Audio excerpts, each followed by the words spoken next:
Rwanda Today is a remarkable story of renewal and rapid economic development. Looking around the capital, it is hard to imagine that only 20 years ago, the country was torn apart by one of the worst atrocities of the last century.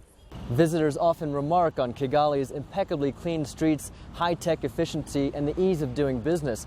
But critics say despite these advances, the government has left little room for the opposition. Karina Tertsakian is the Rwanda researcher for Human Rights Watch. There isn't really any democracy that one can speak of in Rwanda. Opposition parties are not able to function.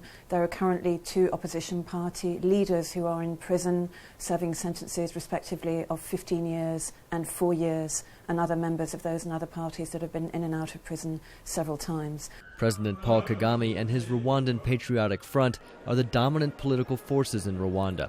There's only one registered opposition party, and many political opponents have fled into exile.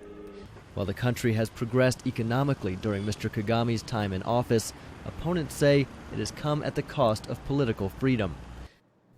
A member of the opposition Rwanda National Congress, Theogene Rudasingwa, spoke to VOA in Washington.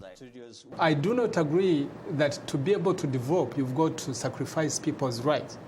In fact, all literature and all human experience simply shows that for there to be sustainable prosperity for people, for a country to build, you've got to enrich people's rights. In January, one of Rudasingwa's colleagues and a former spy chief for the government, Patrick Karegeya, was found dead in a hotel room in South Africa. Rwandan officials who accused the opposition of planning attacks in Rwanda cheered Karegeya's death, but denied any involvement.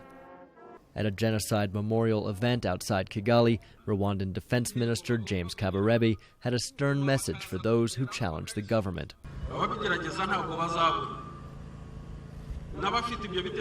There are some who tried to take the country backward, and there are those who have this ideology. They are there, but I know they will die with that ideology. Rudasingwa says opposition members in exile live under constant threat. We are concerned. We've made these concerns known to the government. But besides that, change is a very costly business, and freedom doesn't come cheap.